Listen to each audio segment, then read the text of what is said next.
우리가 지난해까지 새로운 교회가 되자, 이 새로운 교회도 본질과 존재 회복에 대해서 여러분에게 말씀을 드렸는데, 착한 교회는 사실 새로운 교회와 같은 개념이에요. 왜냐하면 새로운 교회가 우리가 그런 교회로, 교회 안에서 그런 교회로 회복되자였다면, 착한 교회는 이제 교회 안에서만 교회 본질, 교회됨을 회복하는 것이 아니라 교회 바깥에서도 그런 교회가 되자라고 하는 것이 사실 착한 교회거든요. 결국 제가 묵상하면서 생각을 해볼 때에 착한 교회가 뭐냐를 핵심적으로 정의를 하자면, 하나님을 사랑하고 이웃을 사랑하는 주님이 말씀하신 두 개의 계명을 균형을 맞춰서 그 본질에 충실한, 그 사명에 충실한 교회가 되는 게 그냥 착한 교회예요. 그러니까 우리가 뭔가 또 큰 일을 하자, 뭔가 내가 손해보자, 나는 그렇지 않은데 뭐 착한 척하자, 이게 착한 교회가 아니라 그냥 하나님 사랑하고 이웃을 사랑하는 이런 기본이 되어진, 이런 본질에 충실한 이런 교회가 착한 교회, 이런 성도가 착한 성도라고 여러분 생각하시면 됩니다.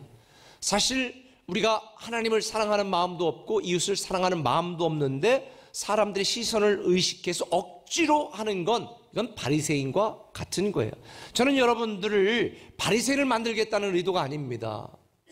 하나님 사랑하고 이웃을 사랑하는 이 본질의 회복, 이런 삶을 살아가게 되어지면 이런 삶이 바로 착한 삶이고 착한 교회고 착한 성도가 되는 줄 믿으시길 바랍니다.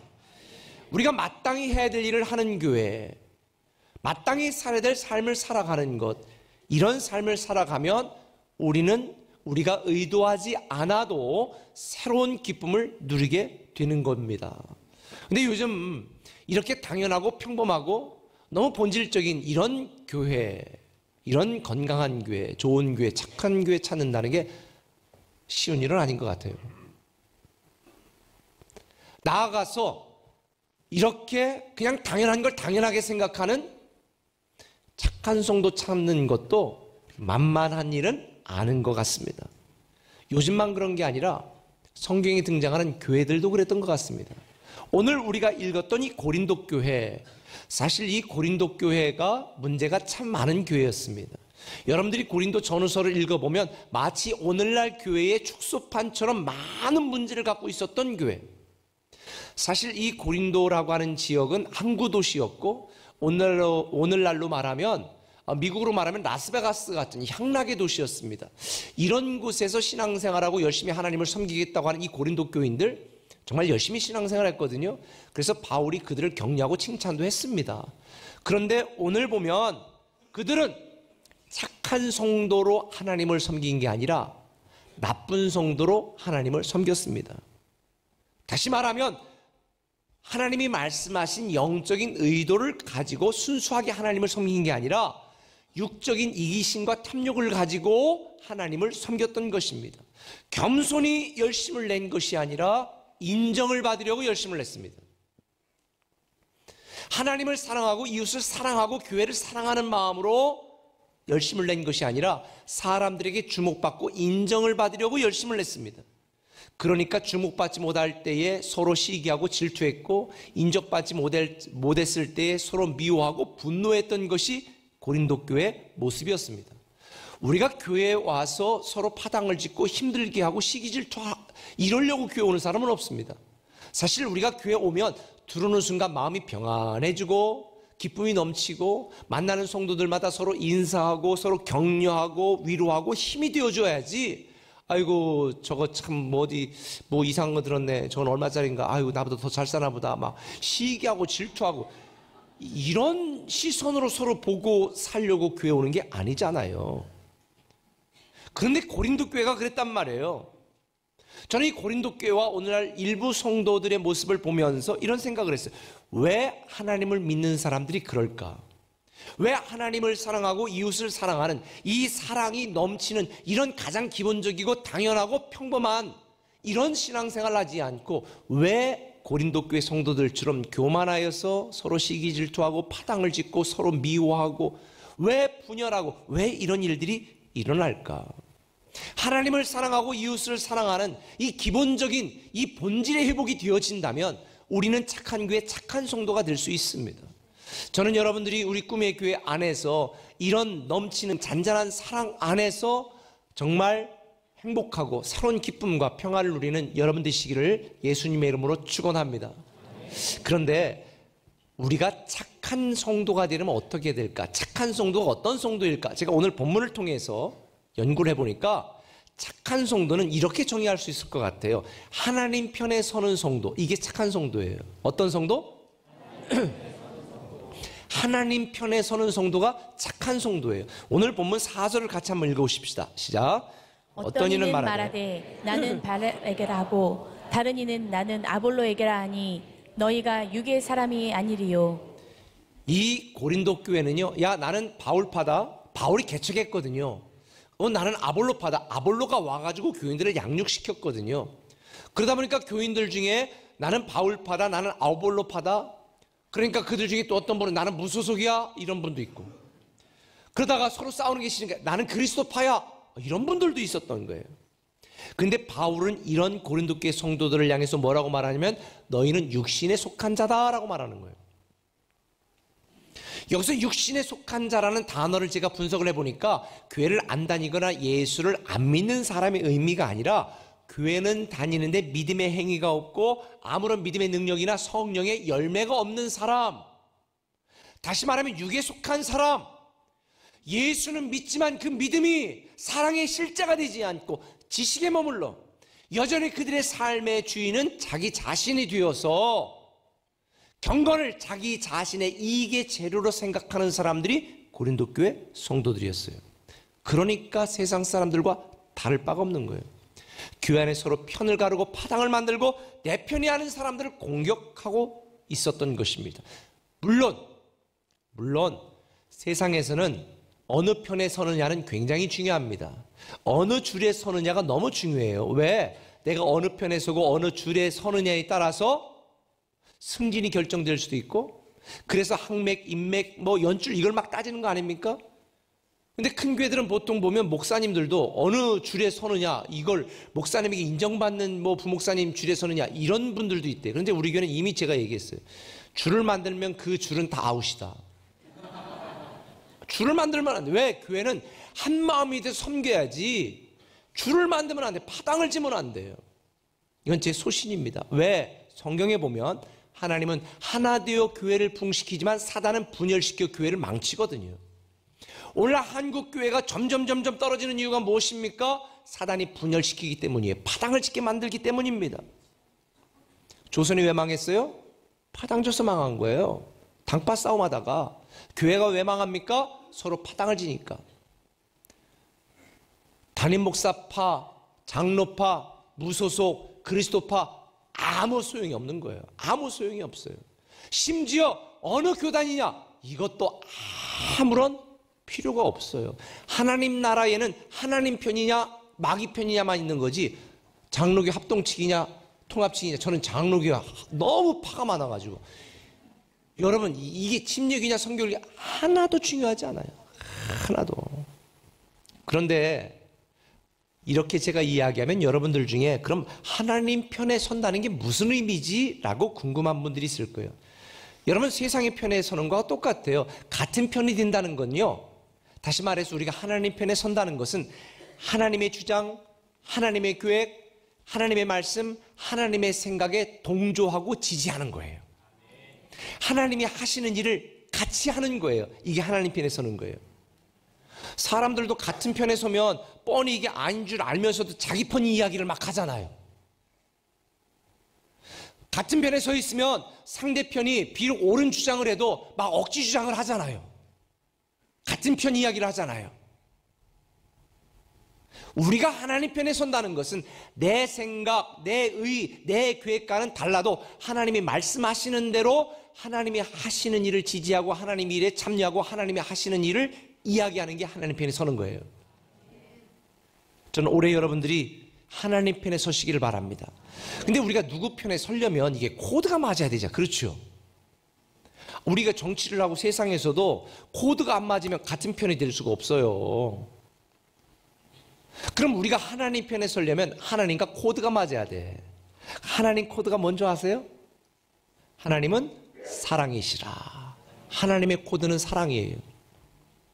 하나님은 사랑이시고 모든 걸 사랑으로 행하시기 때문에 우리가 하나님 편에 서려면 하나님을 사랑하고 이웃을 사랑하고 하나님이 사랑하는 사람들을 사랑해야 되는 거예요. 우리가 사랑하지 않고 아무리 많은 일을 해도 사랑이 없으면 울리는 꽹과리와 같다.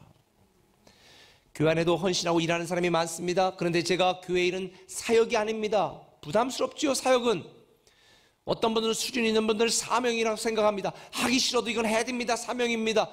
여러분, 하나님을 섬기고 하나님의 일을 하는 것은 사역을 넘어 사명을 넘어 사랑입니다. 하나님을 사랑하기 때문에 하는 거예요. 하나님을 사랑하기 때문에 우리는 하나님 편에 설 수밖에 없는 거예요. 하나님이 우리를 사랑하기 때문에, 우리가 하나님을 사랑하기 때문에 우리는 하나님 편에 서야지요. 여러분, 세상에서도 여러분 미워하고 불이익 주는 사람 편에 섭니까? 내가 승진 2순위인데 1순위 해가지고 승진시킨 사람 편에 서지.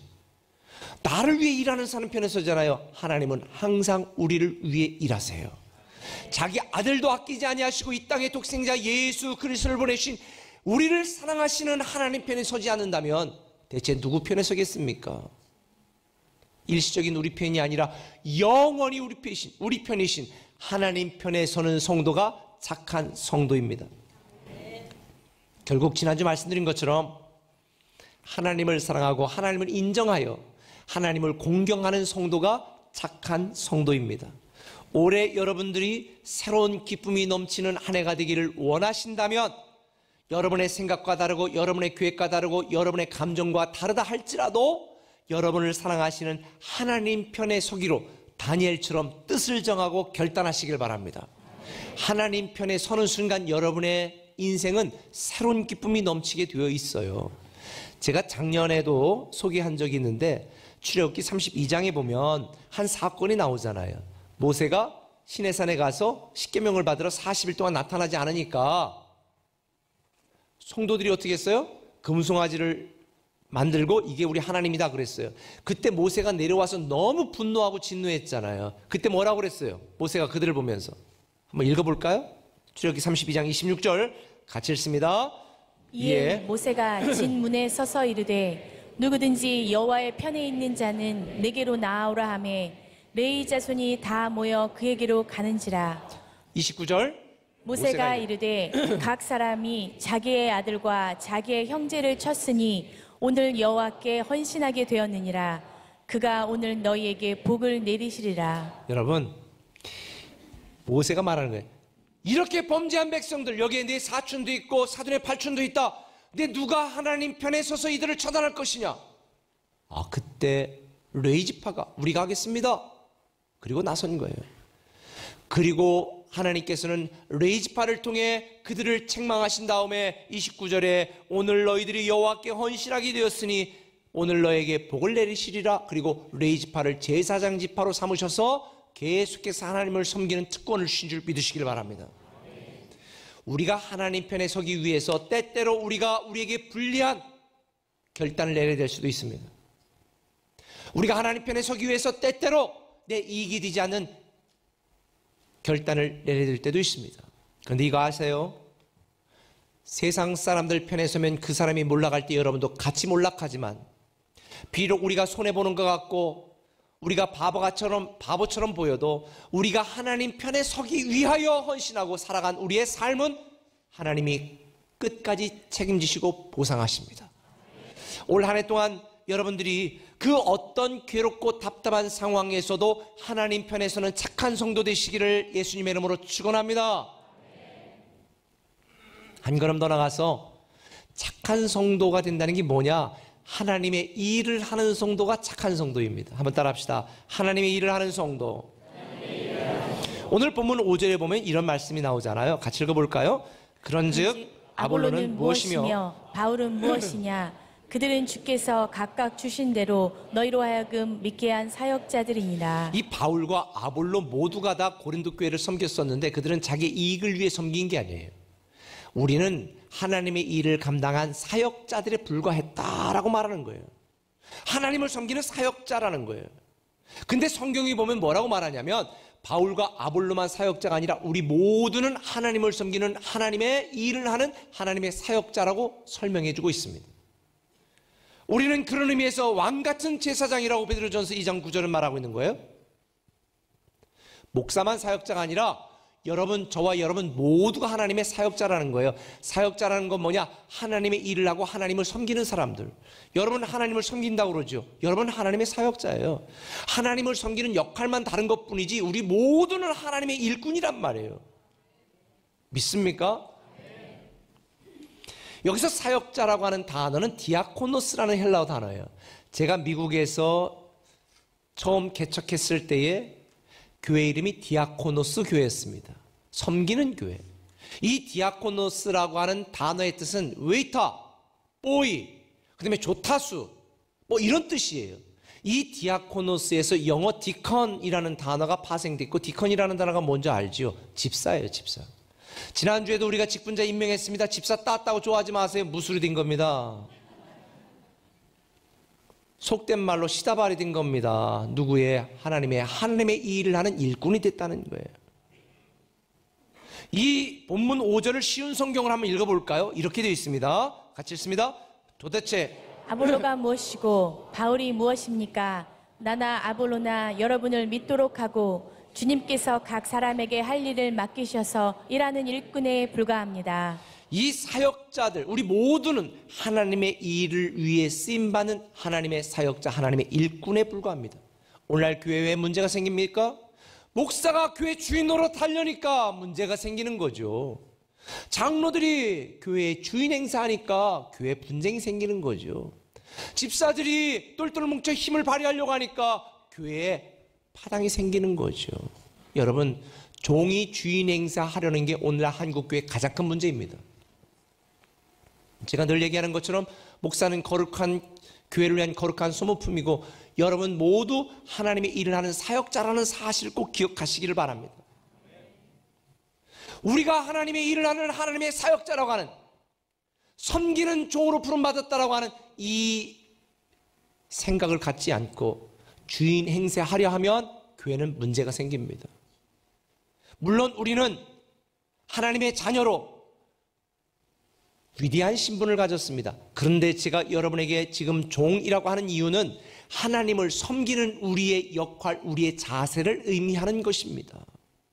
우리는 하나님을 섬길 때 주인의식을 가지고 섬겨야 됩니다. 그렇다고 주인 행세하라는 말은 아닙니다.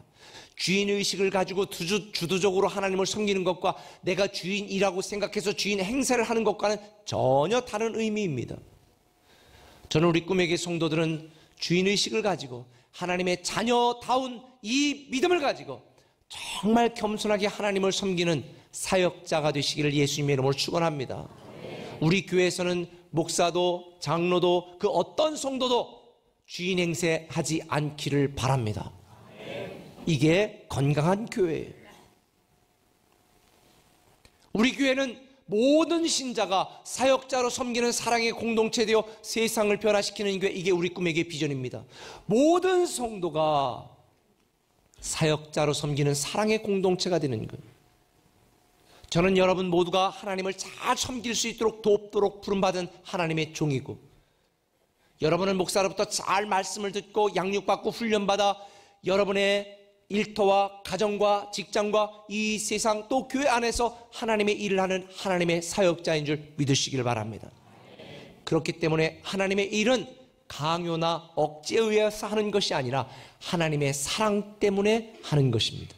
하나님을 사랑하면 우리는 자발적으로 기쁨으로 하나님을 섬길 수 있어요. 여러분이 얼마나 많은 일을 하는가, 일의 크기를 하나님이 보시고 칭찬하는 것이 아니라 여러분이 얼마나 하나님을 사랑하는가, 여러분의 마음의 중심을 보시는 것이 하나님입니다. 우리가 하나님의 일을 하고 하나님이 하시는 일에 동참하면 우리는 착한 성도가 되고 하나님 나라, 하나님이 주시는 하나님 나라 수준의 기쁨을 이 땅에서도 누리게 되는 줄 믿습니다. 물론 고린도 교회 성도들은요 굉장히 열심을 내고 섬겼습니다. 그런데 그들의 열심은 바리새인들의 열심과 같았어요. 어떤 분들은 바리새인들을 굉장히 우습게 여깁니다. 왜냐하면 교회에서 목사들이 계속 바리새인 나쁜 놈이라고 그러잖아요. 근데 여러분 여기서 오해하지 말아야 될 것, 바리새인들이 나쁜 인간이 아니에요. 굉장히 신실하고 종교적인 열심을 가졌던 사람들입니다. 그들은요 성경을요 달달 외웠어요. 일주일에 한 번씩은 무조건 금식했습니다. 제가 언젠가 전교인 하루 금식을 하자 그랬었거든요. 전교인 하루 금식을 하자 그랬는데, 금식을 해보신 분은 알겠지만 하면 저녁 때쯤 머리가 아파요. 배가 고프면 막. 그러니까 어떤 집사님이 밥을 다 해놓고 반찬까지 딱 해놓고 12시 딱 될 때까지 기다리다가 12시 땡 되니까 밥을 막 먹기 시작했대. 다 해놓고 그냥 침만 꼴깍꼴깍 삼키고 기다리다가 시계만 보고 있다가 12시 땡 되니까. 그런데 우리는 그렇게 힘든 걸 이들은 일주일에 한 번씩 한단 말이에요. 11조 생활 철저히 합니다. 반찬에 11조까지 했다는 거예요. 그런데 왜 바리새인들을 하나님은 책망했을까요? 그들의 행위를 책망한 게 아니에요. 그들의 행위는 본받아라 그랬습니다. 뭘 책망했을까요? 그들의 마음과 동기를 책망했습니다. 요한복음 5장 42절에 이렇게 책망합니다. 다만 하나님을 사랑하는 것이 너희 속에 없음을 알았도다. 바리새인을 향한 말이에요. 그 속에 뭐가 없었다? 사랑이 없었어요. 하나님을 사랑하여 한 게 아니라 자기의 의의를 드러내고 자기의 열심으로 한 거예요. 그래서 성경에 보면 하나님이 일을 하는 사람들에게 말합니다. 하나님의 열심으로 섬기라고 말합니다. 나의 열심이 아닙니다. 하나님의 열심으로 섬기라는 것입니다. 나의 열심은 내 의의를 드러나고 내가 주목받고 내가 인정받는 열심이지만, 하나님의 열심은 하나님을 사랑하는 것이 동기가 되어 하나님을 사랑하기 때문에 일하는 하나님의 일, 이것이 하나님의 열심이에요. 혹시 여러분들 중에도 우리 꿈의 교회 섬기는 많은 분들이 있는데, 여러분들 중에도 일하는 게 부담이 되면 여러분 사역으로 하고 있는 거예요. 하기 싫은데 억지로 하고 있으면 사명으로 하는 겁니다. 그런데 여러분의 마음속에 기쁨이 있다면 지금 사랑으로 하는 것입니다. 우리가 하다가 힘들고 어려워 그만두고 싶다면 그 일이 힘들어 그만두는 게 아니라 여러분 마음속에 하나님에 대한 사랑이 식었기 때문에 지치는 거예요. 하나님에 대한 열정이 사라졌기 때문에 하기 싫은 거예요.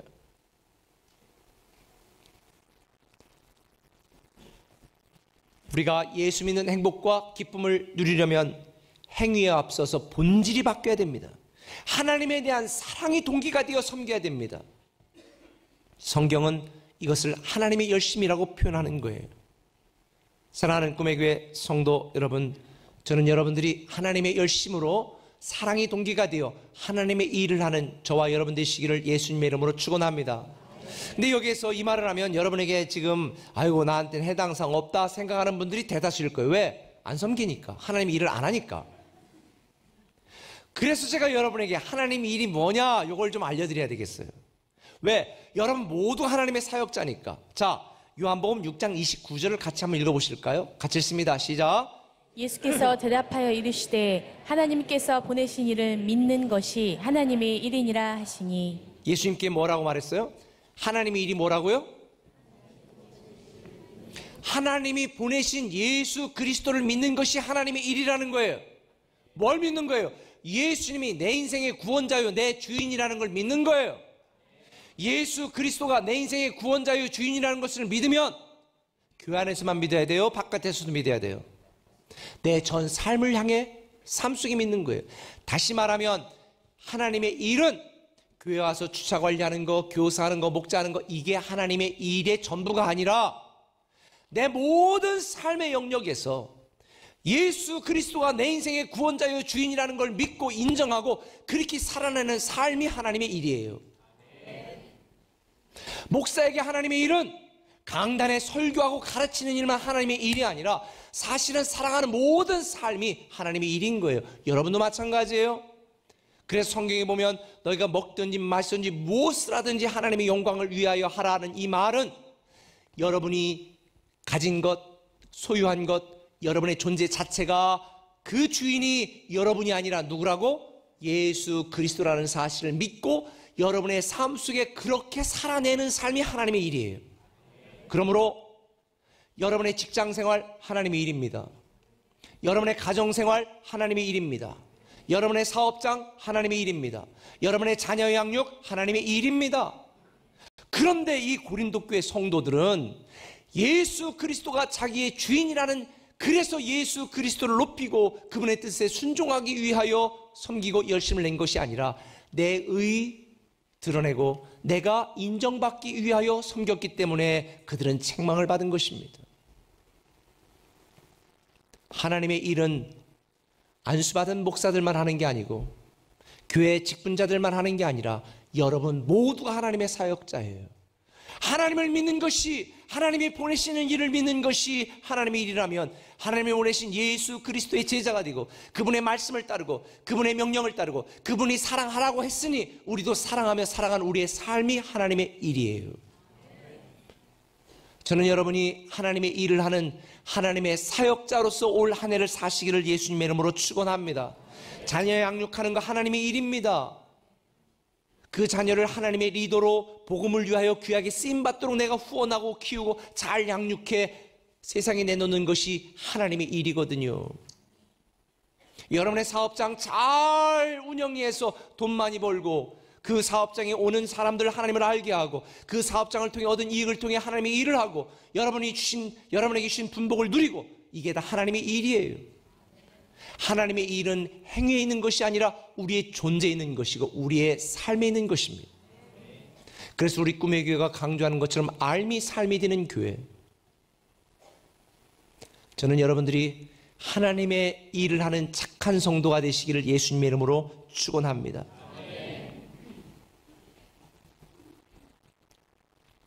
그런데 오늘 본문 7절에 보니까 그런즉 심는 이나 물 주는 이는 아무것도 아니로되 오직 자라게 하시는 이는 하나님뿐이로다, 이렇게 말하잖아요. 여러분 하나님의 일을 하는데 여러분의 능력으로 여러분의 실력으로 일하는 게 아니에요. 누가 하는 거에 다 하나님이 하시는 거예요.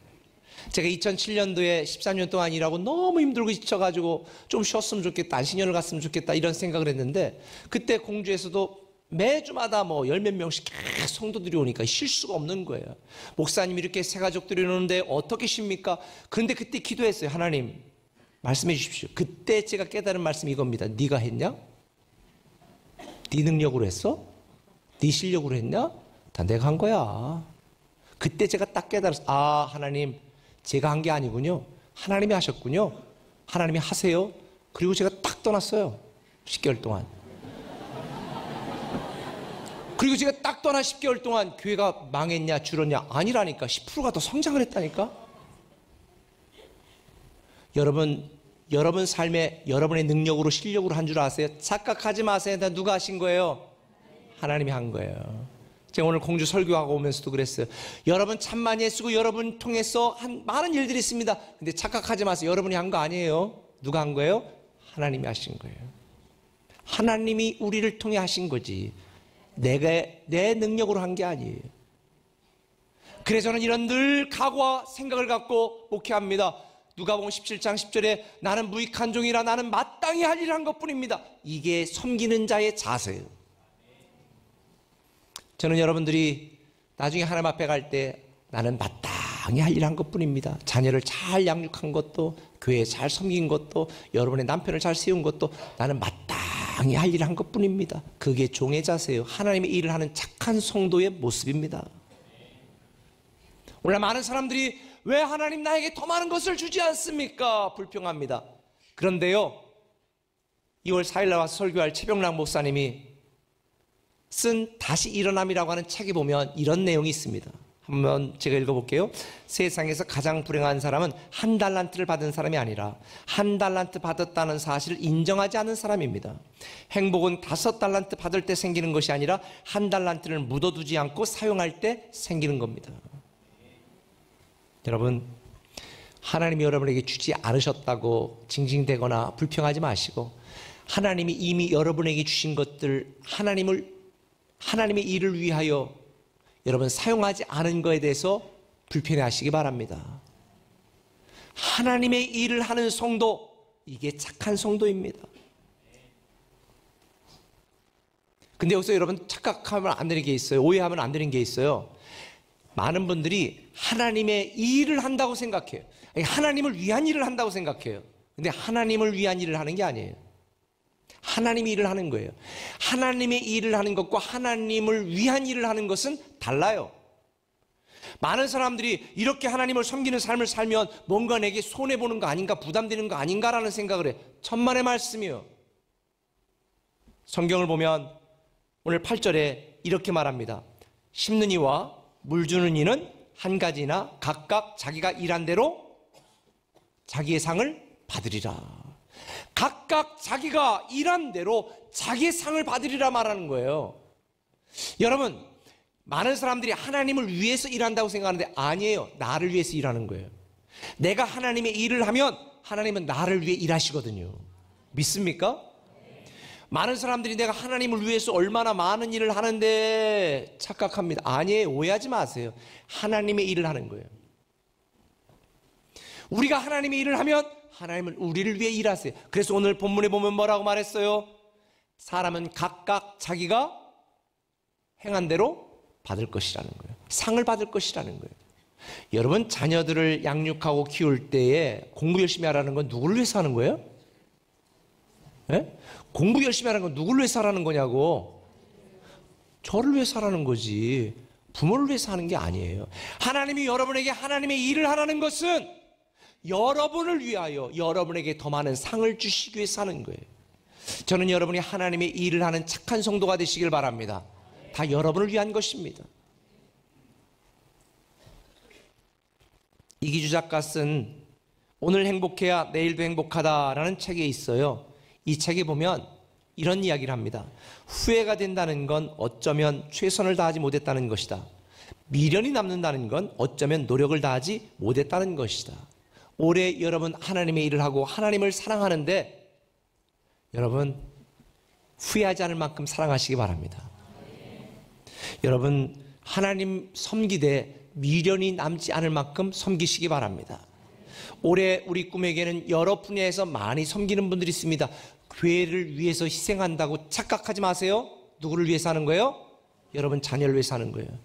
저는 지금까지 제가 하나님의 일을 위하여 목숨을 걸었더니 하나님이 저를 위해 일하시는 수많은 축복과 기쁨을 경험하고 있습니다. 저는 여러분들이 올 한 해 여러분의 직장과 사업장과 가정뿐만 아니라 꿈의 교회 안에서 하나님의 일을 하는 착한 성도가 되시기를 예수님의 이름으로 축원합니다. 올해 살면서 우리는 크고 작은 많은 어려움도 겪을 것입니다. 그때 어떤 이는 하나님이 어디 계시냐, 나를 돕고 있냐, 실족하고 실망할 수도 있습니다. 그런데 꼭 기억해야 될 게 있습니다. 우리가 하나님을 떠난 적은 있어도 하나님은 우리를 떠난 적이 한 번도 없습니다. 우리가 하나님을 배신한 적은 있어도 하나님은 우리를 배신한 적이 한 번도 없습니다. 우리가 하나님 편이 되지 않은 적은 많아도 하나님이 우리 편이 되지 않은 적은 한 번도 없습니다. 우리가 하나님을 사랑하지 않은 때는 너무나 많았습니다. 그런데 하나님이 우리를 사랑하지 않은 때는 한 번도 없습니다. 지금도 변함없이 계속해서 우리를 사랑하고 있습니다. 우리가 하나님의 일을 하지 않았어도 하나님은 우리를 위해 일하고 계십니다. 저는 올해 여러분들이 착한 성도가 되시길 바랍니다. 어느 때든지 하나님 편에 서는 성도, 그리고 하나님의 일을 하는 성도가 되어서 세상 사람들이 모르는 새로운 기쁨이 여러분에게 시작되기를 예수님의 이름으로 축원합니다.